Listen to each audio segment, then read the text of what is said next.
sigue siendo alto día por día y no bajó respecto de aquel 30 de junio, cuando se culminó la fase 3 para retroceder a fase 1.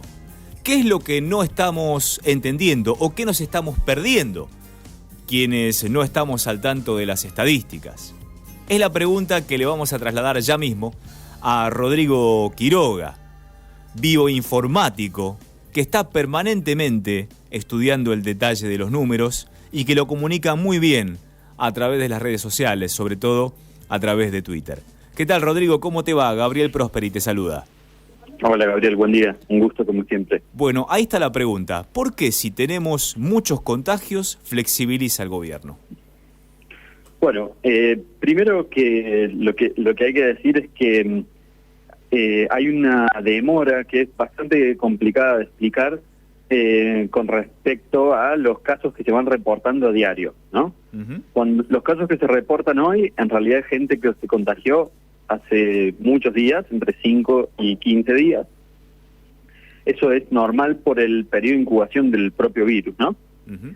Pero a ese tiempo hay que sumarle el tiempo que lleva hacer el hisopado, el tiempo que lleva realizar el diagnóstico y el tiempo que lleva reportar ese resultado del test, ¿no? Uh-huh. Y lo que venía ocurriendo es que se venían acumulando resultados sin reportar. Entonces, lo que ocurrió ahora en estas últimas 2 semanas, cuando en Cava y en provincia empezaron a poner más gente a realizar la carga de datos y a acelerar todos estos tiempos de diagnóstico, lo que ocurrió fue que se habían ido acumulando casos sin procesar, era cada vez mayor el número y ha comenzado a disminuir, y por eso muchos de los resultados que se están informando ayer como positivos, en realidad son resultados desde principios de julio o incluso anteriores. Pero entonces, ¿no confunde un poco este número? Sí, la verdad que confunde y es muy complicado de explicarlo justamente, pero si uno incluso mira el número de casos por fecha de inicio de síntomas, lo que vemos es que hubo un pico justamente entre el 1 y el 3 de julio y que los casos parecen haber empezado a disminuir un poquito o al menos mantenerse estables a partir de ese punto. ¿Y a partir de qué? ¿Y a partir de qué tenés esa conclusión? No, simplemente es mirando los datos de los infectados por fecha de inicio de síntomas, que está en las bases de datos del Ministerio de Salud de Nación, y ahí uno ve un pico o un máximo entre el 1 y el 3 de julio, y luego los casos comienzan a disminuir. O sea, el pico de ayer de 4.250 habría que buscarlo en ese embudo que vos describís, que estaría a principios de julio. Claro, es como un lag, digamos, una demora de carga de todos esos casos. Uh-huh. que se venían acumulando, ¿no? Uh-huh. Ahora, igualmente, lo que yo quisiera decir es que a pesar de que estemos viendo un posible amesetamiento o incluso una posible disminución pequeña del número de casos, es que si flexibilizamos y si habilitamos mucha más circulación de personas y mucho más contacto social, eso no va a seguir así, ¿no? Claro. Ese amesetamiento o esa disminución de la velocidad de aparición de nuevos casos es dependiente de la movilidad que tenemos hoy y de la situación que tenemos hoy, ¿no? Eso lo estableces en un tuit tuyo del 15 de julio, uh-huh, donde decís: Israel, con 1.300 chicos infectados y casi 700 docentes, reabrió las clases cuando había 20 contagios diarios. Esto es el 17 de mayo. 7 días después, reabrieron bares y restaurantes. Y hoy, es decir, 2 meses después, ya tenían 2.000 casos diarios, no 20. Exacto. Sí, tal cual. Digamos, lo que se ha visto es eso, digamos. Muchos países que tenían muy controlada la situación, que no es el caso de Argentina, dicho sea de paso, no la tenemos controlada la situación.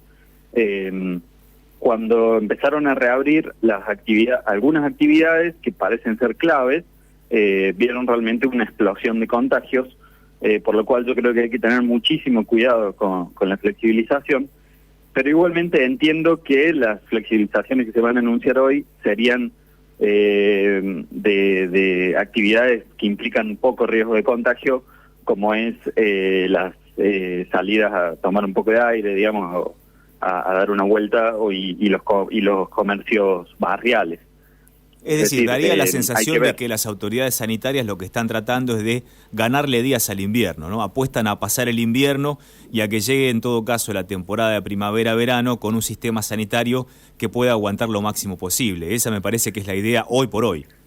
Sí, yo creo que lo que ve el gobierno es un cansancio bastante grande de la sociedad con respecto a la cuarentena, y están tratando de dar un poco de aire a esa cuarentena, que el cumplimiento se pueda mantener lo más alto posible, no solo de la cuarentena, sino de todas las medidas de cuidado que debemos tener, sobre todo el uso de barbijo, a partir de dar algún tipo de aire y de alivio a esta situación de encierro. Pero me parece que son conscientes que no van a flexibilizar actividades que implican alto riesgo, como justamente decías vos, indica la situación de Israel, y que son los bares, restaurantes, shoppings y escuelas, ¿no? Uh-huh. Estamos hablando con Rodrigo Quiroga, que es bioinformático y está, como ustedes mismos escuchan, al detalle con las estadísticas. Rodrigo, al día de hoy tenemos en total personas con infección en curso, casi 60.000. Uh-huh. Y personas que se han recuperado, 49.000. Es decir, hay una diferencia de 11.000 respecto de las infectadas ahora y las que se curaron. Pero, por ejemplo, aquí en la ciudad de La Plata, de donde te estoy hablando, tenemos una diferencia a favor de aquellas personas que se recuperaron en cuanto a las que todavía están infectadas o las que están infectadas al día de hoy. Y tenemos hoy 62 contagios diarios. Es decir, en la ciudad de La Plata tenemos una situación, no te digo ideal, pero es lo que se busca, que ese número de personas que se recuperaron supere al de contagios actuales. Bueno, eso, digamos, siempre es un dato positivo, significa que nos indica que la velocidad con la cual aumentan los casos no es tan grave, digamos, dentro de todo, pero en realidad yo creo que lo ideal es apostar a una fuertísima estrategia de rastreo y aislamiento temprano de contactos. Uh-huh. La provincia lo va a estar anunciando en estos días, está sacando un programa muy importante y muy grande de rastreo y aislamiento temprano, y creo que hay que ir a eso, sobre todo en el Gran La Plata, en el tercer cordón del conurbano, en el segundo cordón, es decir, apostar fuerte a intentar llevar a cero los casos de manera local en lugares donde no hay demasiados casos todavía, ¿no? Uh-huh. Digamos, intentar apagar un foco como es La Matanza con miles de casos no tiene demasiado sentido, es muy complicado, pero sí creo yo que en las regiones de la provincia de Buenos Aires donde todavía no hay demasiados casos, hay que hacer una muy fuerte apuesta a hacer un muy fuerte rastreo de contactos con la cantidad de gente que sea necesaria para hacerlo, e intentar llevar los casos a cero, ¿no? Como lo habían logrado Córdoba y Santa Fe hasta hace un par de semanas, y es otro ejemplo de que fueron flexibilizando actividades y que eso ahora les está resultando mucho más difícil controlar los focos, ¿no? También ocurre en Mar del Plata. Hasta hace 15 días tenía solamente 9 casos activos y hoy tiene prácticamente 240, es decir, en 2 semanas, más que exponencialmente, se contagiaron en Mar del Plata. Exactamente. Mar del Plata está en una situación similar a la de Santa Fe y Córdoba y Jujuy, que hasta hace 2 o 3 semanas tenían muy controlada la situación, estaban haciendo un esfuerzo muy grande de rastreo y aislamiento de contactos, pero ¿qué pasa? La frecuencia con la cual aparecen los focos aumenta por la enorme circulación del virus que hay en el AMBA y en el Gran Resistencia, y la gente que viaja a esos lugares prendía nuevos focos en la provincia, pero si uno suma a eso que las personas hace 1 mes o 2 meses, cuando rastreaban los contactos, tenían que buscar 5 o 10 personas por cada caso positivo, y ahora tienen que buscar gente en bares, en restaurantes, etcétera, es cada vez más difícil, ¿no? Ahora tienen que rastrear mucho más contactos, y es mucho más probable que se escape alguno y que ese genere un nuevo foco, ¿no? ¿Por qué decís que no hay que sustentar fundamentalmente en el famoso coeficiente R la puja contra el COVID-19? Bueno, no, es una estadística, una métrica, digamos, que permite tener un panorama general de la situación, pero que al mismo tiempo mezcla un montón de cosas, ¿no? Y todas las estadísticas mágicas con un solo número querramos resumir una situación sumamente compleja, muchas veces son engañosas, ¿no? Y nos llevan a tomar decisiones equivocadas. En particular, por ejemplo, para Cava, el gobierno habla mucho de que hay un R muy bajito, muy cercano a 1, lo cual significaría que los casos están estabilizados, pero si uno mira en detalle en los distintos barrios, las distintas comunas, hay regiones de la Ciudad de Buenos Aires donde los casos están bajando, como es el caso de la Comuna 1, la Villa 31, Quilmes, distintos lugares, pero que justamente son los lugares que más casos tuvieron. Mientras que hay otros barrios donde los casos están aumentando a una velocidad dramática. Lo que pasa es que aún son pocos casos. Entonces, si uno se queda tranquilo con un R cercano a 1, porque en realidad los casos están bajando, pero sigue habiendo bastantes casos en los barrios donde más casos hubo anteriormente, se puede perder de vista que en algunos barrios está habiendo un crecimiento de casos espantoso, ¿no? Uh-huh. Entonces, por eso yo digo que hay que tener mucho cuidado y no quedarse con un solo numerito, ¿no?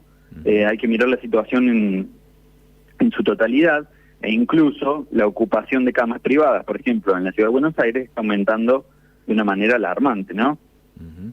Sí, está por encima de la media del AMBA, que es lo que nos preocupa a todos, ¿no? En el AMBA tenemos 64% y el total de camas en la Ciudad de Buenos Aires está por encima del 72%. Sí, yo creo que, de hecho, 75% es lo que en general en la mayoría de los países proponen como alerta roja, ¿no? Uh-huh. Una vez que se supere ese 75%, hay que prender todas las alarmas y en lo posible volver a una cuarentena estricta, y nosotros estamos alcanzando ese número en la Ciudad de Buenos Aires con una cuarentena, es decir, la situación es muy muy complicada y yo no creo que llevando tranquilidad a la gente se vaya a lograr que la gente se cuide más, sino todo lo contrario, ¿no? Y me parece que lo que tenemos que lograr es eso, que la gente se cuide lo máximo posible con el tema del uso del barbijo, incluso en las reuniones familiares, siempre que nos juntemos con gente que no vive en nuestra casa y estemos a menos de 5 o 10 metros de esas personas, si podemos tener puesto el barbijo, muchísimo mejor, ¿no? Y muchísimo mejor es tenerte de aliado para consultarte, Rodrigo, para entender mejor en dónde estamos parados, más allá de los anuncios que hagan las autoridades. Desde allá, Rodrigo Quiroga, bioinformático, muchas gracias por estar en estos minutos en Próspera Mañana. Muchas gracias a vos, Gabriel.